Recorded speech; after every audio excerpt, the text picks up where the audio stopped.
Carissima ang mag-out na kami. Check out na kami ng 11 kasi 2 PM yung flight namin pabalik ng Manila, and then yun, 2 PM nga ba?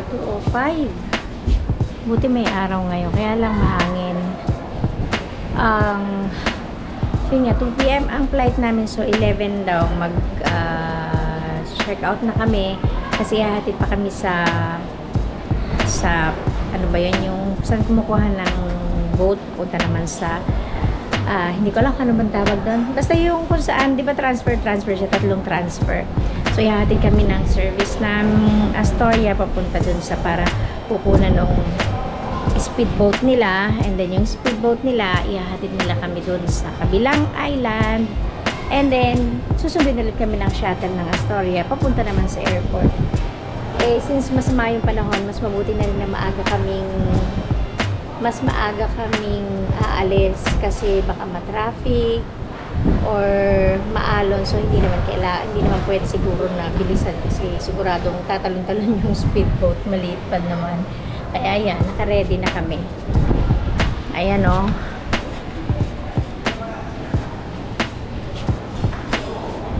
Umuulan.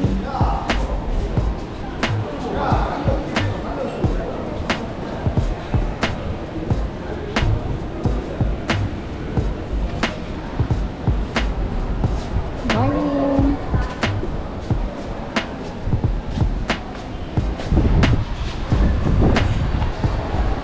Buti na lang kahapon kahit medyo umuulan, nakaligo rin kami sa dagat. Tapos nung isang araw nakapag-island tour kami. Kaya okay na din. At least hindi naman sayang yung pagpunta namin kasi may mga nagawa din naman kami. So mamaya na lang ulit update ko rin kayo sa biyahe namin papunta ng Manila. Ciao ciao. Ayan, bye-bye Astoria na kami. Back to Manila. Saan ba yung saan ba yung bigay daw to? Yan, dyan tayo sasakay. Yes. Ayan, paalis na kami. Hatid na kami ni Kuya sa... Kuya, anong port? Anong pupuntahan natin? Ano po ma'am? Tambisaan po. Tambisaan. Anong Tambisaan Port? Ay ano? Tambisaan Port daw yung pupuntahan namin. Then dun kami meron ng ano ba yun? Tawag dun? Meron, yun yung sasakyan namin papunta sa kabilang island. Meron ng speedboat na naghihintay. Ihahatid naman kami sa kabilang port. Anong pangalan ko yun? Yung port na yun? Tabon Port naman yung ayun, Tabon Port daw naman yung dun kami ihahatid nung speedboat. Tapos doon may shuttle na ulit, ihahatid naman kami sa airport. And then yun, balik na ulit sa Manila. So mamaya ako na lang ulit kayo i-update sa aming travel papunta ng Manila. Nandito na kami sa Tambisaan Port. Umuulan, mababa na kami. Ayan, may papayong si Kuya. Kay Kuya Amo. May papayong ulit. Sir, pwede po dito sa atot na to? Kabila. Dito po ma'am. Ayan. Payong po sir. Anak! Ayaw ko tayo payong. Okay, lang po. Okay. Ayan, ayan yan. Anak, hawakan mo yung isang payong.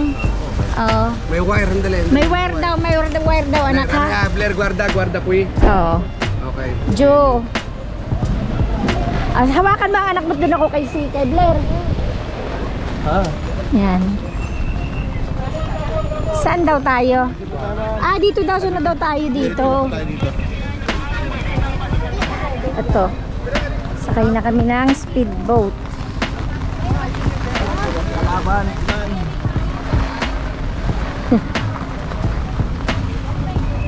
Okay. Basay.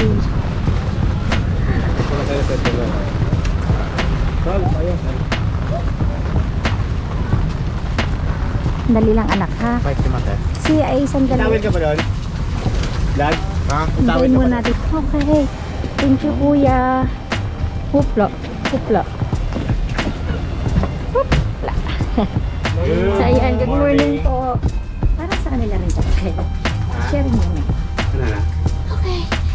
Last time. Para ano ka ba? Siya ang yan. Umuulan. Ang lakas ng ulan. Oh. Pero kalma naman. Oh, ewan ko lang sa gitna. Okay pa naman ma'am. Kalma pa po, kuya. Hindi natin alam paglabas ng isla na yan. Kalma po. Mahalo lang siya. Ay, ganon. Maulan na. Alis na kami. Okay pa yan ma'am.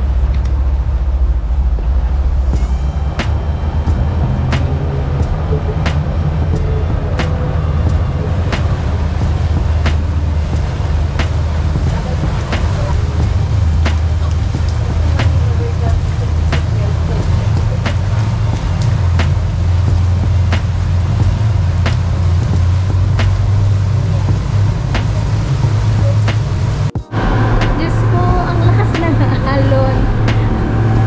Para kaming idinuduyan. Oh. Tingnan nyo.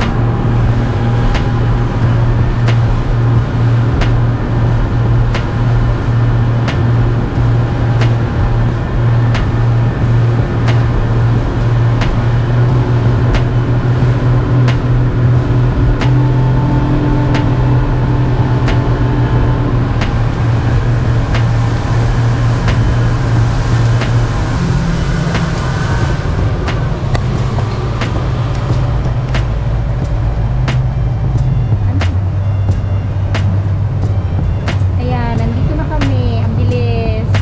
Mamaya ulit at bababa muna kami ng speedboat. Mamaya ulit. Tao. Nandito na ulit kami sa AirAsia, pabalik ng Manila. Umuulan pero hindi naman siguro delay yung flight namin. 2:05 yung oras ng flight namin. 1 hour lang naman yung travel. So, 1 hour and 5 minutes daw yung travel nung pabalik. So, 3:10 kung on time. So, 3:10 nasa Manila na kami. Yun lang. Umuulan sa labas. Bus lang kasi galing dun sa airport. Nihahatid pala ng bus papunta dito sa departure area. So, since umuulan ng konti, umuulan, kaya medyo basa. Medyo lang naman. Hindi naman basa-basa. Ayan o.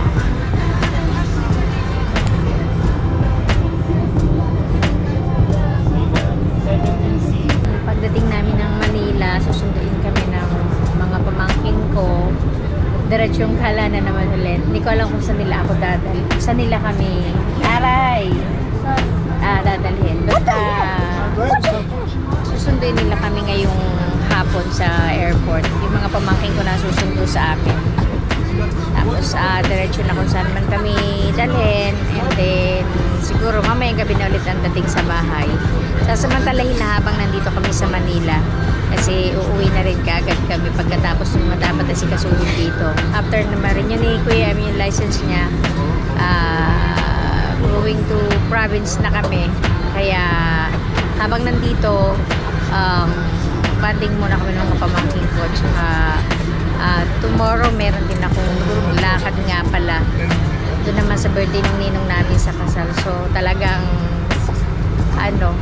hectic yung schedule. Oh no! Bearing in mind that the nearest exit may be behind you. During evacuation, leave your hand luggage. If smoke is present, keep low and follow the path lights to the nearest exit as indicated. Thank you for your attention. This is an important announcement. In case of loss of cabin pressure, you must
are now here in Manila, Terminal 2.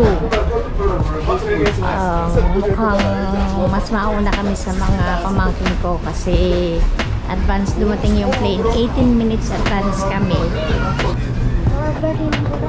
Perfect in Boracay.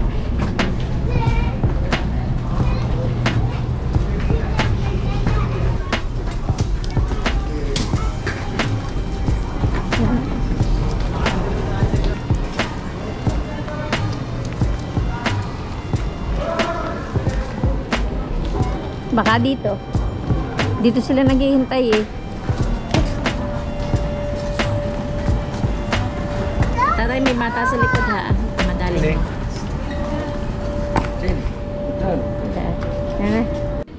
Waiting pa kami sa mga pamangking ko. Kaya nandito lang kami nakaupo.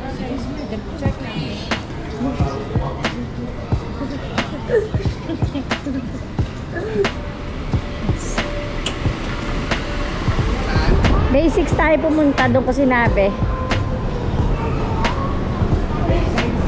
Ayan.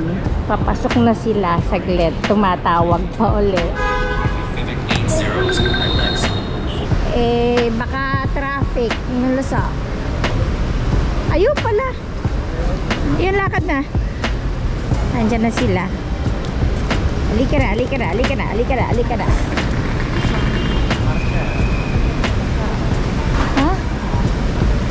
Cosa?